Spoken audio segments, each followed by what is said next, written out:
Mwenyekiti wa wanabodaboda kaunti ya Embu, ambaye pia ndiye coordinator wa waendeshaji hao ukanda wa mashariki mwa Kenya, Bwana Martin Muchira, ameiomba serikali ya Mheshimiwa William Samoei Ruto kuangalia upya sheria ambazo zimependekezwa kwa waendeshaji bodaboda hao.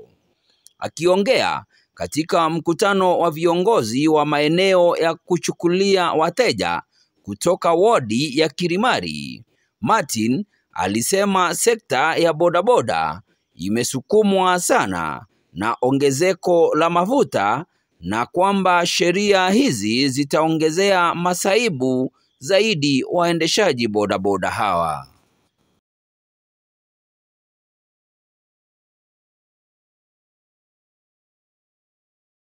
Kwa majina ni Martin Muchira Kariuki, Chairman, Embu County Bodaboda Safety Association of Kenya. Kwanza nataka kusema ni asanti kwa serikali yetu, lakini ukweli ni eti hizi sheria ambazo leo wamechapisha kwa gazeti, hizi ni sheria zile mingi tunaweza kataa kukubaliana na zenyewe. Kwa sababu wakati utasema ukishika mwana bodaboda bila helmet unamfine 20,000, ni sawa, anafaa kuwa na helmet. Lakini pia usisahau unaweza mshika akiwa ametoka stage, helmet yake imeibiwa, akienda kwa duka kununua helmet, alafu muitishe 20,000 shwari. Hapo pengine tuko na customers wengine wapendi kuvaa hizi helmet. So wakati utashika mtu muitishe 20,000, pia hiyo ina sound very funny. Na jambo lingine ni before waeke hii sheria, ni waeke mikakati wa kimbisha wa dealers. Wakati mtu wa bodaboda ananunua pikipiki, awache kupatiwa helmet moja, apatiwe pikipiki mbili, yake na ya abiria, ama at least yake na ingine ateka kwa nyumba. Ndio wakati hii helmet itaibiwa, ako na ingine ya kuchukua at least ya kutumia. Na si tunasema tuko hapa kama watu wa bodaboda, tuko hapa kuunga serikali mkono kwa zile mambo mzuri zenye wanatupangia. Lakini pia tuko hapa pia sisi watusikize. Na nitasema sisi tumeamua tutajitokeza pia kwa street. Saizi maisha iko juu.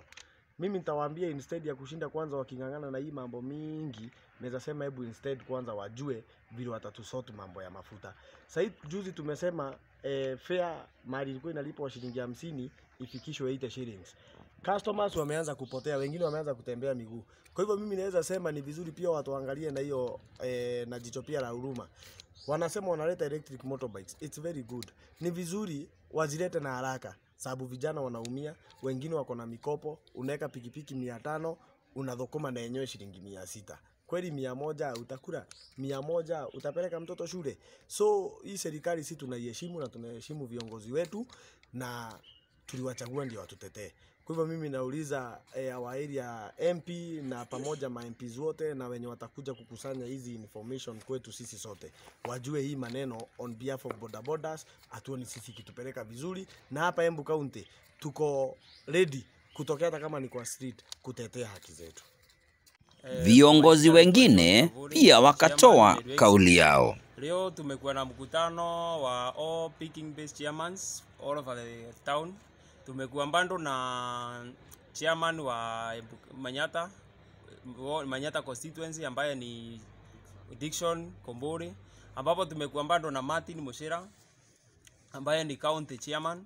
Kwa majina mimi naitwa Dickson Dwega ama Kobole, chairman Manyata sub county. Na wacha nikwambie leo tumekuwa na kikao na watu wangu wa bodaboda kutoka Kirimari Ward, ambapo tulikuwa tumekaa chini kidogo tukijaribu kutoa maoni na kuangazia yale ambayo tuliona leo asubuhi kwa magazeti.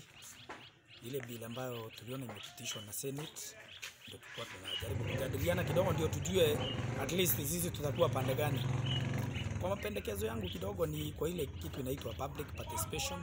Hapo naona lazima ifanywe. Jina ni Wario Kahunya, mhudumu wa bodaboda hapa tauni yetu ya Embu. Leo tumeona sheria ambazo zinakuwa kwa mjadala wa Senate na ningependa kutoa mapendekezo yangu. Matches tunaweza taka hii sekta ya bodaboda ikiwe regulated, ikiwe ni sekta ambayo inaheshimika kuna mambo kadhaa, mapendekezo kadhaa ambayo yako kwa hiyo bill ambayo wamechapisha ambayo tunaweza taka yaangaliwe. For example, kuna board inaconstitutiwa na governor. Kitu ya kwanza, hatujaona kama kuna uwezekano wote wa mhudumu wote wa bodaboda kuwa kwa hiyo board ya county.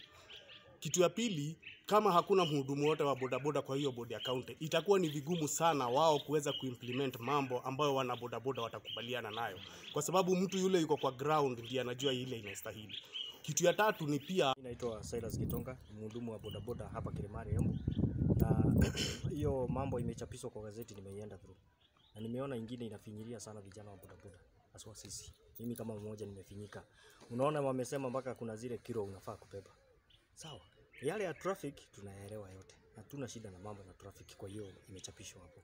Lakini wanatuambia kilo unafai kupitisha kilo ni 50. Sasa iko mama, hata mimi napebanga wa 80 kilo. Nitamwambia jikatakate nusu ama nitamwambia jitoatoe? Kuna mambo zingine hata sisi tukiangalia tunaona hapa haiendi vizuri. Na unaonekana ati hapo ukibeba huyo mtu unapigwa faini. Okay, unaenda sokoni. Kuna watu wanabebea kwa soko. Unakuta mama ako na soko, yanapeleka kwa kioski yake amenunua kwa soko, na yeye pia lazima apande hiyo bodaboda. Jua hawezi afford kulingana vile maisha iko, alipe bodaboda yake na alipie mzigo. Kwa majina naitwa Julius Mathai, chairman Kindaruma Picking Base. Na siku leo tumekuwa na mkutano na tumefurahia kwa sababu viongozi wetu Martin Benu wa county na Dickson Kobole wametuzungumzia mambo mengi, na tukaona kweli kuna mahali bodaboda zinaenda.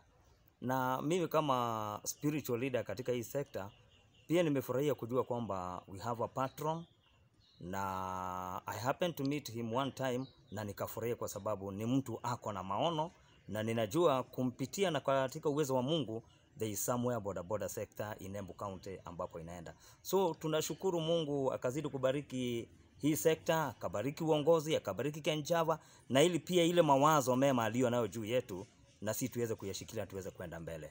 Thank you. Nikiripotia ETV kutoka Kilimari, niite Ireri Kadhio.